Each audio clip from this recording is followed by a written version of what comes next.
Hey,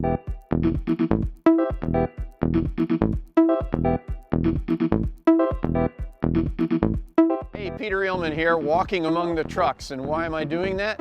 Because we are introducing a new 3-part tutorial called Shipping 101. This is designed to make your IMTS 2016 as successful as possible from a movement standpoint. We're going to do it in 3 parts. Part 1 will be getting started. We're going to talk about the forms you need to file, where to find them, the decisions that you have to make in advance about carriers, types of shipments, and the like. Part 2 will be arriving here in Chicago.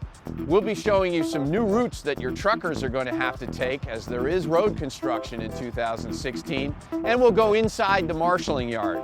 And finally, in our 3rd part, we'll go right onto the show floor and talk about loading, unloading, and getting the whole process completed successfully and within your budget for IMTS 2016. Let's start working.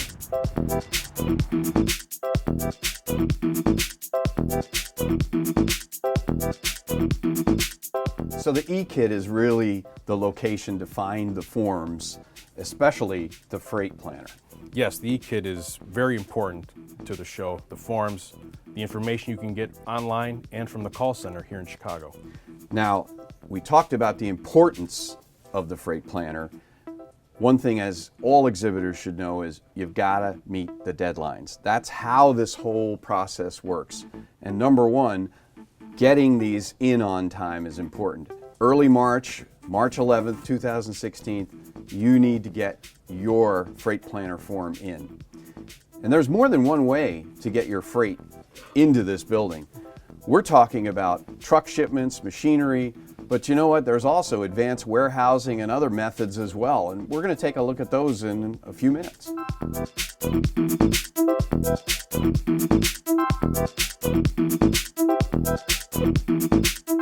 Dave, it's really important when you're checking out carriers, you want to ask them, do they have trade show experience, don't you? That is true. We have 4 facilities, 1 marshaling yard, plus you're coming into Chicago. That's really a trick. And when you're trying to plan and hire a carrier, there's nuances like waiting time. Waiting time is something that you don't really want to get hit for, and that's different than regular shipping, isn't it? Yes, it is. Think about this. We got 8,500 trucks that come in and out of the show. It's amazing how we get them in and out. So now, with the expected, unexpected, with waiting time, that is a key factor there.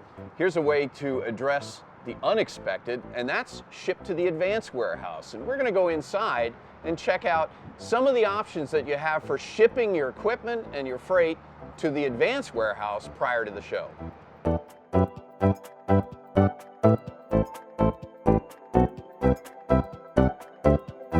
Target plans are beautiful.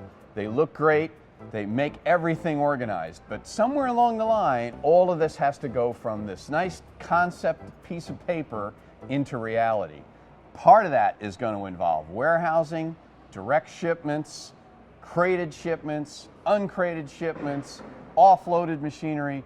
It's a maze. So joining me to talk about some of this is Tom Gilmore, who is the National Freight Manager of GES. And Tom, where do we start? We've got a nice floor plan, but now we got to make it reality. We're standing in a warehouse right now.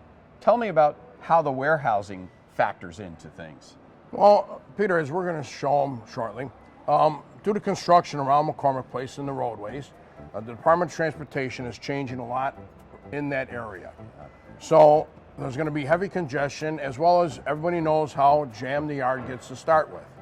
So this time the warehouse plays even a bigger role in order for exhibitors to stay on budget. They've already received their information on package plans. So this will help them to ensure that they get the materials to their booth on time, on target. Now I understand that there's more than one warehouse. Yes, this is our normal freight warehouse. Okay. This will handle any single piece of material up to 4,000 pounds. Okay. That's display and or machinery. Okay. Any single piece over 4,000 pounds goes to the heavy warehouse. It's a separate facility, and it can handle anything from 4,000 pounds.